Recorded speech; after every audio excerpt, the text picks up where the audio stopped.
সে করে টানে ছুটছে মানুষ। নির্দিষ্ট সময়ে ছেড়েছে ট্রেন, ভিড় নেই বাস টার্মিনালে। এবারও যাত্রী খরার সংখ্যায় লঞ্চ মালিকরা। খুলল যোগাযোগের নতুন দুয়ার। চট্টগ্রাম সন্দ্বীপ নৌপথে ফেরি চলাচল শুরু। 18 কিলোমিটার সাগর পথ পাড়ি দিতে সময় লাগবে মাত্র 1.25 ঘন্টা। বঙ্গবন্ধুর ছবিযুক্ত টাকা বাজারে না ছাড়ার সিদ্ধান্ত। এপ্রিলে মিলবে নতুন নোট, জানালেন গভর্নর। চলতি মাসে $3 বিলিয়ন রেমিটেন্স পাওয়ার আশা।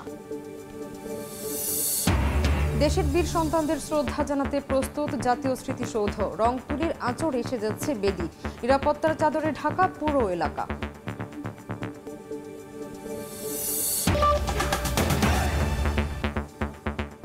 সময় সংবাদের সঙ্গে আছি আমি শামিমা শাম্মী। শুরু হলো ঈদ যাত্রা। সে করে টানে ছুটছে মানুষ। সকাল থেকে নির্দিষ্ট সময়ে ছাড়ছে ট্রেন, তবে কাঙ্ক্ষিত ভিড় নেই বাস টার্মিনালে। ঈদযাত্রার খবর জানাতে এই মুহূর্তে কমলাপুর রেল স্টেশনে আছেন রিপোর্টার আল আমিন তুষার এবং গাবতলী বাস টার্মিনালে আছেন মনির হোসাইন। সরাসরি প্রথমে যাচ্ছি তুষারের কাছে। এই কিছুক্ষণের পরেই কিন্তু আমার এই বাম পাশে যে ট্রেনটি রয়েছে অর্থাৎ পঞ্চগড় এক্সপ্রেস সেটি কিন্তু ছেড়ে যাবার কথা, এবং যারা যাত্রীরা রয়েছেন তারা কিন্তু এরই মধ্যে তাদের নির্দিষ্ট যে আসন সেটি তারা আসলে গ্রহণ করেছেন। অনেকেই আসলে এখনও আসছেন, যেহেতু কিছুটা সময় বাকি আছে ট্রেনটি ছেড়ে যেতে সেই জায়গা থেকে। এবং যদি সকাল থেকে আমি বলি, সকাল থেকে আমরা যখন এসেছি তারপর থেকে কিন্তু আন্তনগর যে ট্রেনগুলো রয়েছে তার মধ্যে 7টি ট্রেন কিন্তু এরই মধ্যে ছেড়ে গেছে বলেই আসলে আমরা জানতে পেরেছি। এবং আমরা এখানে দেখেছি যে প্রতিটা আসলে সাধারণ মানুষ যারা যাত্রীরা রয়েছেন তাদের চোখে মুখে সেই আসলে ঈদের আনন্দ কিন্তু প্রত্যেকের চোখে মুখে। যেমনটা বলছিলাম এর আগেও, যে আজকে যারা আসলে কর্মজীবী মানুষরা যারা রয়েছেন তাদের আসলে পরিবার পরিজনকে কিন্তু আজকে আসলে তারা আসলে বাড়ি পাঠিয়ে দিচ্ছেন। তারপরে আসলে ঈদের ছুটি যেহেতু আসলে এবার অনেকটা বড় লম্বা ছুটি পাচ্ছেন, সেই জায়গা থেকে অনেকে কিন্তু বাড়তি ছুটি নিয়ে অনেক কর্মজীবীরা আজকেও কিন্তু যাচ্ছেন। তো বেশিরভাগ ক্ষেত্রে আসলে অনেকে এসেছেন, তাদের পরিবার পরিজনদেরকে আসলে এই ট্রেনে উঠিয়ে দিচ্ছেন এবং তারপরেই কিন্তু আসলে তারা যাচ্ছেন। এবং যেমনটা বলছিলাম প্রত্যেকের চোখে মুখে হাসি। আমরা শিশুদের দেখেছি, আমরা বেশ কিছু আমরা মহিলাদেরকে দেখেছি তারা আসলে এসেছেন, এবং শিশুরা যেমনটা আসলে পুরো স্টেশন জুড়েও আসলে বিভিন্ন সময় খেলাধুলা করছিলেন। এই সব কিছু কিন্তু আসলে তারা করছিলেন। এর বাইরেও আমরা যেমনটা দেখেছি যে 7টি ট্রেনের মধ্যে যে 7টি ট্রেনের কথা বললাম এর মধ্যে 2টি ট্রেন কিন্তু কিছুটা 1 ঘন্টার মতো আসলে দেরি করে ছেড়েছে, বাকি ট্রেনগুলো স্বাভাবিক সময়ে কিন্তু ছেড়ে গেছে, এমনটাই আমরা এখনো পর্যন্ত জানতে পেরেছি। তো এই ছিল কমলাপুর রেল স্টেশন থেকে আমার কাছে সবশেষ তথ্য। আমরা সড়কের ঈদযাত্রার খবর জানতে চলে যাব গাবতলীতে, সেখানে আছেন সহকর্মী মনির হোসাইন। সড়কপথে ঈদযাত্রা শুরু হলেও বাস কাউন্টারগুলোতে এখনও যে যাত্রী চাপ, সেই যাত্রী চাপ কিন্তু শুরু হয়নি, যেহেতু আসলে অফিস দিন এখনও যেই সরকারি ঈদের ছুটি, সেই ঈদের ছুটি শুরু না হওয়াতে আসলে যাত্রী চাপ। এবং অবশ্যই দেখতেই পাচ্ছেন যে গাবতলী বাস টার্মিনালে আছি, বা গাবতলী বাস টার্মিনাল একদমই ফাঁকা। এখানকার যেই কাউন্টারগুলো আছেন এবং যেই পরিবহন শ্রমিকরা আছেন তারা আসলে অলস সময় পার করছেন। বিগত কয়েকদিন ধরেই আসলে আমরা যেটি দেখছি যেই ঈদের আগ মুহূর্তে, অর্থাৎ এই যেই কয়দিন বাকি আছে এই কয়দিন আগে গাবতলী আসলে যেই রূপে থাকার কথা বা বিগত বছরগুলোতে যেই পরিস্থিতি থাকে সেই রূপ কিন্তু গাবতলীতে এখন আর নেই। একদমই যাত্রী চাপ নেই বললেই চলে। যেই কয়েকজন যাত্রী আছেন বেশিরভাগই যারা কেটেছেন, অগ্রিম টিকিট কেটেছেন, তারা আসলে যাচ্ছেন এবং খুব কম সংখ্যক মানুষ আসলে আসছেন, খুব কম সংখ্যক যাত্রী আসছেন। এবং এখানে পরিবহন শ্রমিক এবং সংশ্লিষ্ট যারা আছে তারা বলছে যে হয়তো বা আজকে বিকেল নাগাদ কিছু যাত্রী বাড়তে পারে, যেহেতু অফিস আছেন, অফিস শেষ করে যারা আসলে বাড়ির পানে ছুটবেন তারা আসলে বিকেল দিকে আসতে পারে। এবং যেহেতু 26 মার্চ আছে, সেক্ষেত্রে 26 মার্চের আগে আগামীকাল 25 মার্চ, সেই 25 মার্চেই আসলে যাত্রী বাড়ার আশা তারা করছেন। এবং তারা যেটি বলছেন যে তারা শঙ্কা করছেন তাদের যেই আয়, তাদের যেই ব্যয় হচ্ছে সেই আকারে আসলে তাদের এই আয় নিয়ে তারা শঙ্কিত, কারণ তারা এখনও যেই বাসগুলো ছাড়ছে অধিকাংশ সিট আসলে ফাঁকা রেখে তাদের বাস ছাড়তে হচ্ছে। এবং যেটি তারা বলছে এবং এখানকার যে সংশ্লিষ্টরা বলছেন অনেকে তারা তাদের যে পেশা সেটিও আসলে চেঞ্জ করেছেন এই যাত্রী সেবা, এবং বলছে যে পদ্মা সেতু হওয়ার পর তাদের যেমন যাত্রী খরা বেড়েছে এবং সেই সঙ্গে বিভিন্ন দিক থেকে হওয়াতে মানুষ অন্যদিকে ঝুঁকছে, গাবতলীমুখী কম হচ্ছে। এবং সকাল থেকে আমরা মহাখালী তারপর টেকনিক্যাল বাস টার্মিনালগুলোতে দেখেছি, সেগুলোতেও আসলে সড়ক পথে যাত্রী চাপ এখনো শুরু হয়নি। তো এ ছিল গাবতলী থেকে আমার কাছে ঈদযাত্রার সবশেষ খবর। সরাসরি যুক্ত ছিলাম গাবতলী বাস টার্মিনালে, এর আগে ছিলাম কমলাপুর রেলওয়ে স্টেশনে। অবশেষে স্বপ্ন পূরণ হলো চট্টগ্রামের দ্বীপ উপজেলা সন্দ্বীপবাসীর। চট্টগ্রাম সন্দ্বীপ নৌ রুটে চালু হয়েছে দীর্ঘ প্রতীক্ষিত ফেরি সার্ভিস। সকালে 5 উপদেষ্টাকে সঙ্গে নিয়ে ফেরি সার্ভিসের উদ্বোধন করেন নৌ পরিবহন মন্ত্রণালয়ের উপদেষ্টা ব্রিগেডিয়ার জেনারেল অবসরপ্রাপ্ত এম সাখাওয়াত হোসেন। এ উপলক্ষে সন্দ্বীপ উপজেলা পরিষদে সমাবেশের আয়োজন করা হয়েছে। এতে ভার্চুয়ালি যুক্ত হয়ে ভাষণ দেবেন প্রধান উপদেষ্টা অধ্যাপক মোহাম্মদ ইউনুস। চট্টগ্রাম সন্দ্বীপ সরাসরি ফেরি সেবা চালুর মাধ্যমে একটি নিরাপদ নৌ যোগাযোগ ব্যবস্থা সচল হলো বলে জানিয়েছে সংশ্লিষ্টরা।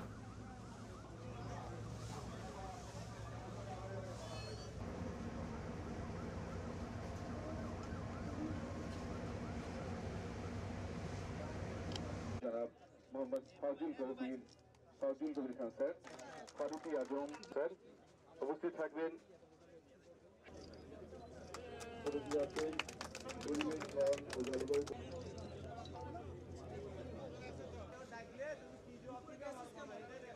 আজকে কি রকম লাগতেছে এটা ভাষায় ব্যক্ত করার মতো না, বুঝছেন।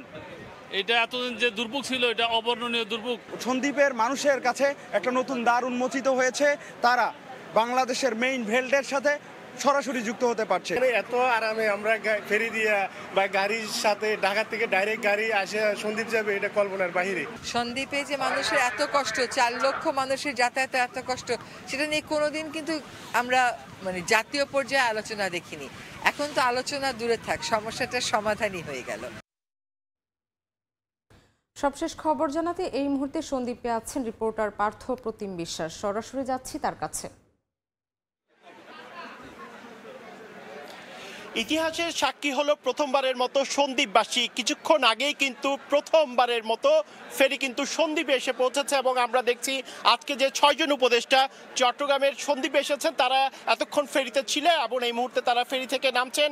আপনারা দেখতে পাচ্ছেন সন্দ্বীপবাসীর মধ্যে আজকে কিন্তু ব্যাপক উৎসাহ উদ্দীপনা কিন্তু আমরা দেখছি। এত বছরের তাদের যে কষ্ট, তাদের যে ত্যাগ, এবং আমরা দেখেছি বিভিন্ন সময় যে 18 কিলোমিটার দীর্ঘ যে সামুদ্রিক যে পথ, এই পথটুকু পাড়ি দিতে অনেক সময় কিন্তু দুর্ঘটনায় আমরা জানি অনেক সন্দ্বীপবাসী কিন্তু প্রাণহানির ঘটনা ঘটেছিল এবং তাদের দীর্ঘদিনের যে একটি দাবি ছিল সেটি হচ্ছে একটি ফেরি সার্ভিস, যে ফেরি সার্ভিসের মাধ্যমে তারা নিরাপদে যাতায়াত করতে পারবে এবং চট্টগ্রামের যে সীতাকুণ্ডের বাঁশবাড়িয়া ঘাট থেকে এই সন্দ্বীপের যে গুপ্তচরা ঘাট, এখানে আসতে কিন্তু 18 কিলোমিটার সামুদ্রিক উত্তাল সাগর কিন্তু পাড়ি দিয়ে আসতে হয়। সেক্ষেত্রে আগে ছিল ছোটমাত্র স্পিড বোট কিংবা লাল বোট কিংবা অন্য কোনো মাধ্যমে অনেকটা জীবনের ঝুঁকি নিয়ে এই সন্দ্বীপবাসীকে 4 লাখ যে সন্দ্বীপবাসী রয়েছে তাদেরকে কিন্তু পারাপার হতে হতো। অন্তত এই প্রথমবারের মতো এই সরকারের উদ্যোগে কিন্তু আমরা দেখছি চট্টগ্রামে ফেরি সার্ভিস চালু করা হয়েছে। সেক্ষেত্রে আপনারা দেখতে পাচ্ছেন আজকে 6 জন উপদেষ্টা কিন্তু এখানে এসেছেন। উপদেষ্টা সাখাওয়াত হোসেন কিন্তু তিনি কিছুক্ষণ আগেই কিন্তু 1 ঘন্টা আগে আমরা দেখেছি ফেরি সার্ভিসের উদ্বোধন করেছেন এবং অন্যান্য যারা উপদেষ্টারা রয়েছেন তারা অনেকেই কিন্তু এখানে সামুদ্রিক যে সৌন্দর্য বা সমুদ্রের যে সৌন্দর্য, সেই নীল যে জলরাশি সেটি কিন্তু ফেরি সার্ভিসে বসে উপভোগ করতে করতে কিন্তু সবাই কিন্তু সন্দ্বীপে এসেছেন, সেই বিষয়টি কিন্তু আমরা এখানে দেখতে পেয়েছি। এবং আপনারা দেখতে পাচ্ছেন হাজার হাজার সন্দ্বীপবাসী কিন্তু আজকে অধীর আগ্রহে অপেক্ষা করছেন শুধুমাত্র এই মাহেন্দ্রক্ষণের জন্য, যখন প্রধান উপদেষ্টা ভিডিও কনফারেন্সের মাধ্যমে যুক্ত হবেন, তিনি বক্তব্য দিবেন।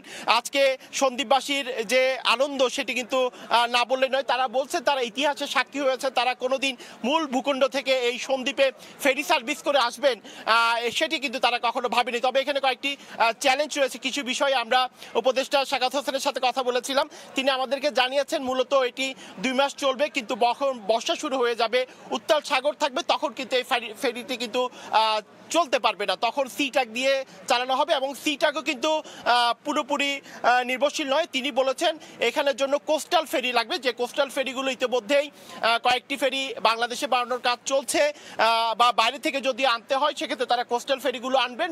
যখন পুরোপুরি কোস্টাল ফেরি এখানে নিয়ে আসা হবে হবে। সেই উত্তাল সাগরেও কিন্তু এই কোস্টাল ফেরিগুলো চলে, পৃথিবীর বিভিন্ন দেশে চলে, এমনটি কিন্তু আমাদেরকে জানিয়েছে। কোস্টাল ফেরিগুলো আসলে তখন সারা বছরই কিন্তু এই সন্দ্বীপে মানুষ কিন্তু যাতায়াত করতে পারবে। তবে যেহেতু যখন বর্ষা সিজন শুরু হতে আরও দেরি আছে, সেই পর্যন্ত কিন্তু এই ফেরি সার্ভিসটি কিন্তু এখানে চলবে এবং যারা সাধারণ মানুষজন রয়েছে, বিশেষ করে প্রতিদিনই কয়েক হাজার সন্দ্বীপের মানুষ যাতায়াত করেন। আপনারা দেখতে পাচ্ছেন আজকে অধীর আগ্রহে তারা কিন্তু অপেক্ষা করছে শুধুমাত্র এই মাঝখানের জন্য। যেহেতু এই 6 জন উপদেষ্টা এখানে এসেছেন, সেটি অন্যরকম একটি ঘটনা। তারা বলছেন ইতিহাসের সাক্ষী হয়েছেন তারা, এবং প্রথমবারের মতো আমরা যেখানে দাঁড়িয়ে রয়েছে এই ফেরিটি কিন্তু সন্দ্বীপে এসে পৌঁছেছে। তো এই ছিল আমার কাছে এখনো পর্যন্ত চট্টগ্রামের সন্দ্বীপ থেকে এখানকার সর্বশেষ খবর। বঙ্গবন্ধুর ছবিযুক্ত টাকা বাজারে না ছাড়ার সিদ্ধান্ত সরকারের। এপ্রিলের শেষ নাগাদ মিলবে নতুন নোট। লন্ডন সফরে সময় টেলিভিশনে দেয়া একান্ত সাক্ষাৎকারী কথা জানিয়েছেন বাংলাদেশ ব্যাংকের governor doctor Ahsan H Mansur. জানান, চলতি মাসে ইতিহাসের সর্বোচ্চ $3 বিলিয়ন রেমিটেন্স আসতে পারে। বাংলাদেশ থেকে পাচার হওয়া টাকা ফেরাতে ব্রিটিশ সহযোগিতা অব্যাহত রয়েছে বলেও জানান গভর্নর। লন্ডন থেকে বিস্তারিত জানাচ্ছেন শোয়েব কবির। ঈদকে কেন্দ্র করে নতুন নোটের আবেদন থাকলেও এবারে তা না ছাড়ার ঘোষণা দিয়েছে কেন্দ্রীয় ব্যাংক। কারণ জুলাই আন্দোলনের ছবিযুক্ত নোট প্রস্তুত হয়নি। লন্ডন সফরে এসে সময় টেলিভিশনকে দেওয়া একান্ত সাক্ষাৎকারে গভর্নর জানালেন, সরকারের নির্দেশেই বঙ্গবন্ধুর ছবিযুক্ত টাকা বাজারে না ছাড়ার সিদ্ধান্ত নিয়েছে বাংলাদেশ ব্যাংক। তবে নষ্ট নয়, আপাতত সংরক্ষণ করে রাখা হচ্ছে বলে নিশ্চিত করেন তিনি। আমরা নতুন করে আগে ছাপানো নোট এখন আর বাজারে ছাড়ছি না। সেই নোটগুলো যেগুলো বাকি আছে অবশিষ্টাংশ, সেগুলো আপাতত বাক্সবন্দি অবস্থায় থাকবে। নতুন নোট ছাপানোর ব্যবস্থা করছি। অ্যাকচুয়ালি ব্রিটেনেই একটা কোম্পানি ডলারু তারা এটা তৈরি করছেন, আর একটা সুইস কোম্পানি তারা করছে। এপ্রিলের শেষ নাগাদ নতুন নোট আমরা বাজারে আনতে পারবো। আলোচনা হয় রেমিটেন্স প্রসঙ্গ। দেশের ইতিহাসে প্রথমবারের মতো $2.5 বিলিয়ন রেমিটেন্স এসেছিল 2020 সালের জুলাই মাসে, আর চলতি মাসের 19 দিনে এসেছে $2.25 বিলিয়ন। ইতিহাস ভেঙে একক মাস হিসেবে এটি 3 বিলিয়ন হওয়ার আশা গভর্নরের। প্রবাহ কিন্তু আমরা অলরেডি দেখতে পাচ্ছি। সরকারের ইনসেন্টিভই হোক এবং অর্থ পাচার বন্ধ হওয়ার কারণেই হোক, তো আমরা কিন্তু রেমিটেন্সের প্রবাহ খুব ভালো পাচ্ছি। আমরা আশাবাদী এই বছর হয়তো 29 থেকে 30 বিলিয়ন ডলারের মতো আমরা রেমিটেন্স পাবো। লন্ডন সফর প্রসঙ্গে বলেন, এস আলম সহ বাংলাদেশ থেকে পাচার করা অর্থের খোঁজে তিনি এসেছেন। কোথায় কি সম্পদ আছে এবং তা দেশে ফিরিয়ে নিতে ব্রিটিশ সরকারের সহযোগিতার কথাও জানান তিনি। 15 থেকে 20 বিলিয়ন ডলার এই একই ব্যক্তি বা তার পরিবার নিয়ে গেছে। তো সেখানে আমাদেরকে ব্যাংকিং খাতের থেকে বিভিন্ন উৎস থেকে যেখান থেকে নেওয়া হয়েছে সেগুলোকে আমরা ট্রেস করে ফেলেছি। এখন যেটা হচ্ছে যে বিদেশে কি অ্যাসেট ট্রেসিং আছে সেটা আমরা করার চেষ্টা করছি এবং পরবর্তীতে আমরা এটা উদ্ধারের চেষ্টা করব। অ্যাসেট রিকভারি ইস্যু নিয়ে ব্রিটিশ গভর্নমেন্ট এবং ব্রিটিশ এনজিওস এবং এমপিস এবং মিনিস্টার পর্যায়ে আমাদের আলোচনা হয়েছে, কিছু লিগ্যাল ফার্মের সাথেও আমাদের আলোচনা হয়েছে। গভর্নর বলেন, অবাধে অর্থ পাচার বন্ধ হওয়ায় বর্তমানে রিজার্ভের ক্ষয় অনেকটাই কমে এসেছে। IMF এর BPM 6 অনুযায়ী 20 মার্চ রিজার্ভ ছিল $19.96 বিলিয়ন। শোয়েব কবির, সময় সংবাদ, লন্ডন। দিবস উদযাপনে প্রস্তুত হচ্ছে সাভারের জাতীয় স্মৃতিসৌধ। ধুয়ে মুছে পরিপাটি করা সহ সব ধরনের প্রস্তুতি সম্পন্ন করেছে গণপূর্ত বিভাগ। এই মুহূর্তে জাতীয় স্মৃতিসৌধ এলাকায় আছেন রিপোর্টার মোজাফফর হোসেন জয়। প্রস্তুতির সবশেষ খবর জানতে সরাসরি যাচ্ছি তার কাছে। মহান 55তম স্বাধীনতা দিবসের প্রস্তুতি নিয়ে যা সাভারের জাতীয় স্মৃতিসৌধের চত্বরের ঠিক শহীদ বেদির সামনে আমি অবস্থান করছি। যদি দর্শকদের উদ্দেশ্যে জানাতে চাই, সে এই মুহূর্তে শেষ প্রস্তুতি হিসেবে কিন্তু এই জাতীয় শহীদ মিনারে কিন্তু শহীদ বেদিতে মূলত প্রস্তুতির কাজ সম্পন্ন হচ্ছে। আমরা যেটি দেখেছি যে দীর্ঘ যে মূল ফটক রয়েছে সেখান থেকে শহীদ বেদি পর্যন্ত লাল ইটের হেরিংবন কিন্তু সেজেছে সাদা শুভ্রে আভায়, এবং শহীদ মিনারের প্রতিটি চত্বরে কিন্তু আমরা দেখতে পাচ্ছি যে ফুলে ফুলে সেজে উঠেছে, এবং একই সাথে কিন্তু বিভিন্ন প্রস্তুতি, শেষ মুহূর্তের প্রস্তুতি কিন্তু ঝালিয়ে নিচ্ছে গণপূর্ত মন্ত্রণালয়ের পক্ষ থেকে। এবং আমরা যদি দেখছি যে গাছ সতেজ করা সহ থেকে ফুল গাছ লাগানো থেকে শুরু করে শহীদ বেদিতে রং তুলির আঁচড়, এবং ইতিমধ্যে আপনারা জেনেছেন যে দীর্ঘ 1 মাস ব্যাপী কিন্তু যে 150 মিটার দৈর্ঘ্য যে আপনার মূল শহীদ মিনার, সেই শহীদ মিনারকে কিন্তু ধুয়ে মুছে পরিষ্কার করার কাজ সম্পন্ন করা হয়েছে। একই সাথে কিন্তু জাতীয় স্মৃতিসৌধকে কিন্তু পুরো নিরাপত্তার বলয়ে ঢেকে রাখা হয়েছে।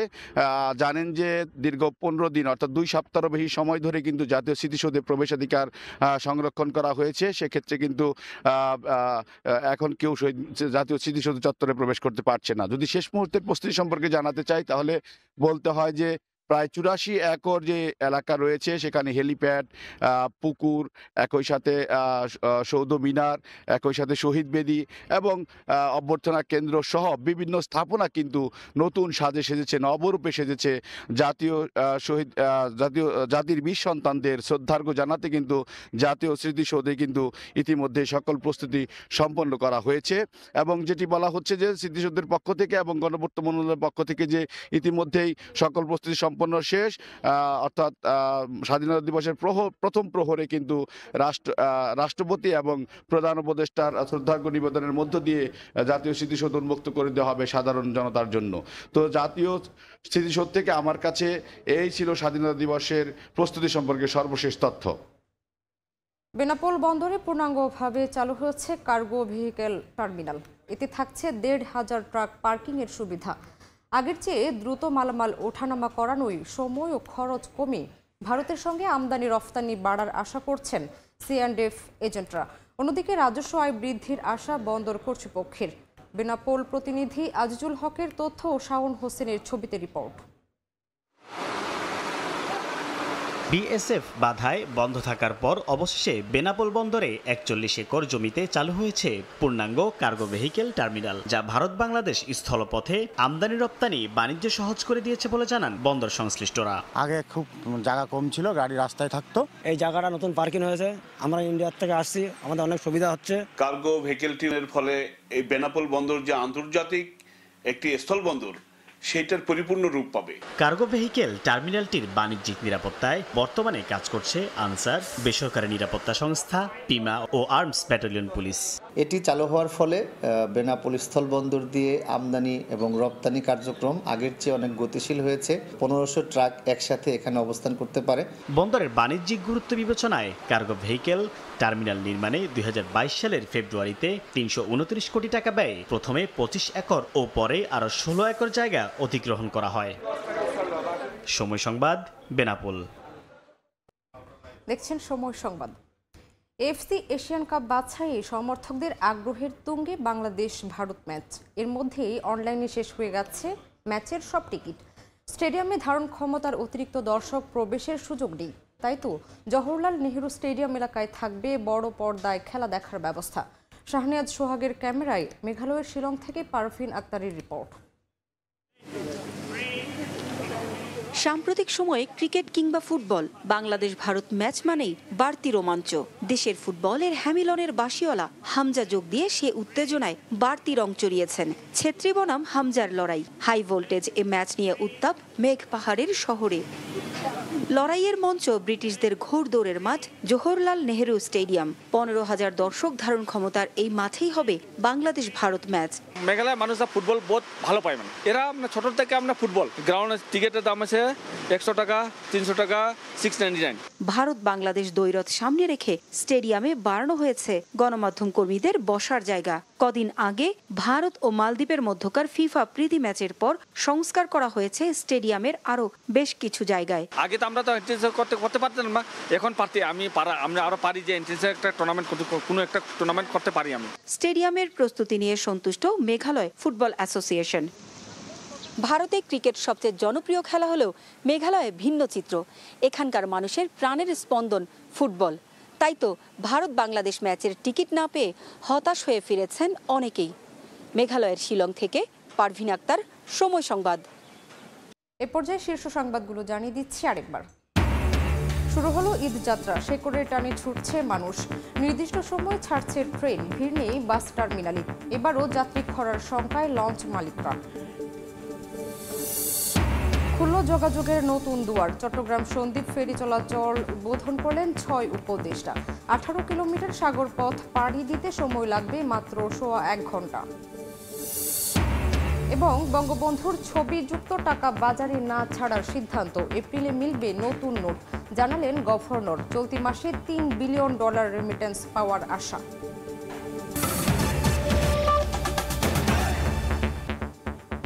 এ ছিল সময় সংবাদে, সঙ্গেই থাকুন সময়ের।